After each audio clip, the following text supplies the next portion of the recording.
इंसान को अपने कर्मों पर बिलीव होना चाहिए। अगर आप कर्म पर बिलीव करते हैं तो जीवन में सब कुछ पा लेते हैं।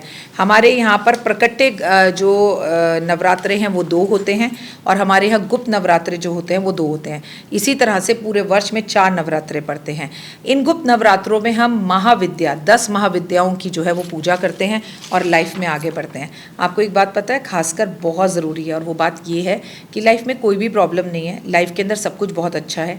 लाइफ एकदम अच्छे से चल रही है। लाइफ आगे बढ़ती हुई दिख रही है। लाइफ आपको सब कुछ दे रही है, तो भी भगवान का कृपा आप पर यूं ही बरसती रहे तो उनका धन्यवाद करना बनता है।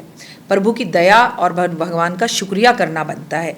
लेकिन गुप्त नवरात्रों में हम 10 महाविद्याओं की पूजा कर कर अपने जीवन को बहुत आगे लेकर जा सकते हैं।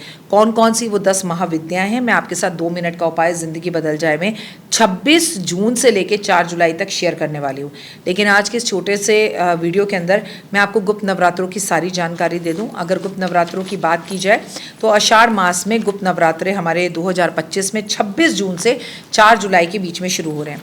गुप्त नवरात्रों में माँ के 10 महाविद्याओं की पूजा की जाती है और इसकी सबसे पहली जो सीढ़ी होती है वो ये होती है कि ये पूजा हम चुपचाप करते हैं, गुप्त रूप से करते हैं। देखिए, आप जो जो नवरात्रों में करते हैं, माँ का कलश स्थापित करते हैं, माँ के जौ बीजते हैं। अब तो देखिए ऐसा है नहीं कि पूरा परिवार इकट्ठा होकर रह रहा हो या पूरे परिवार में संयुक्ति हो तो एक मंदिर हो, हम पूछें, सासू माँ पूछे तूने एक जौ क्यों बीजे, तूने कलश क्यों स्थापित करी।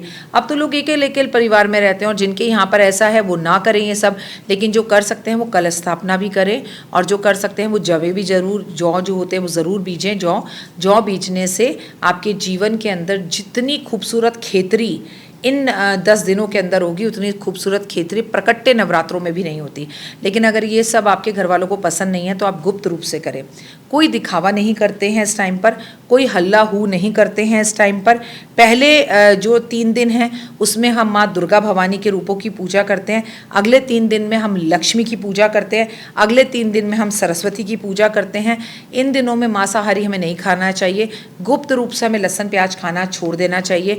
लेकिन अगर आपको ये गाना पड़ रहा है सबको, अरे खाना खा रहे नहीं यार, मैंने लहसुन प्याज छोड़े हैं, वो गुप्त नवरात्रे चल रहे हैं ना, ये बोलना पड़े तो अच्छा है कि आप फिर ना करें। पहले तो बताऊं कि अगर मैं या कोई और एस्ट्रोलॉजर भी गुप्त नवरात्रों की वीडियो बना रहा है तो हम ये पाप कमा रहे हैं, हमें ये नहीं करना चाहिए। जिस नवरात्रों का नाम ही गुप्त हो उसकी जानकारी कभी किसी को देनी नहीं चाहिए। लेकिन आजकल इंस्टाग्राम, रील्स और फेसबुक, यूट्यूब का इतना ज़माना है कि सबको सब पता है। वरना पहले केवल जिन्हें सिद्धियाँ प्राप्त करनी होती थी या जो कर्मकांडी पंडित होते थे या जो एस्ट्रोलॉजर होते थे या जो तंत्र विद्याएं करते थे, उन्हीं को इन गुप्त नवरात्रों के बारे में पता था और वो चुपचाप से इनमें पूजा पाठ किया करते थे। लेकिन अगर आपको ये सब अभी पता है और आप कलयुग में और भाग्यवान हैं, क्योंकि कलयुग केवल नाम उद्धार कलयुग में केवल नाम लेने से होता है। और अगर आपको ये सब पता है तो फिर आपको पता है इस टाइम पे शराब नहीं पीनी चाहिए, इस टाइम पे घर में कलेश नहीं करना चाहिए, अपने घर में कलश स्थापना करनी चाहिए, लोगों को सिंदूर अर्पण करना चाहिए, तंत्र साधनाएं करनी चाहिए, माँ के जो 10 महाविद्याएं हैं उनकी पूजा करनी चाहिए। उनके क्या क्या नाम हैं, आज हम कौन सी देवी की पूजा करते हैं। 2 मिनट का उपाय ज़िंदगी बदल जाएंगे मैं आपके साथ 26 जून से लेकर 4 जुलाई तक लगातार शेयर करूँगी। गुप्त नवरात्रों में गुप्त रूप से पूजा की जाती है। दुर्गा सप्तशती का पाठ पढ़ें, बहुत अच्छा है। लेकिन कोशिश करें कि आप ये पाठ कर रहे हैं या आपके आस पड़ोस के लोगों को भी पता ना चले और आपके जीवन साथी तक को पता ना चले।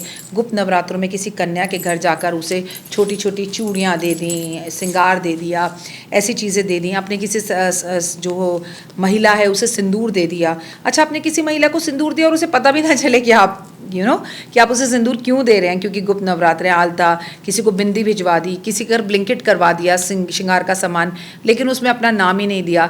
आपने एक पुण्य का भी काम कर लिया, मिलने वाले को सामान मिल गया और उसे ये भी नहीं पता कि मुझे ये श्रृंगार का सामान भेजा किसने है। इसे कहते हैं गुप्त पूजा, इसे कहते हैं गुप्त नवरात्रे।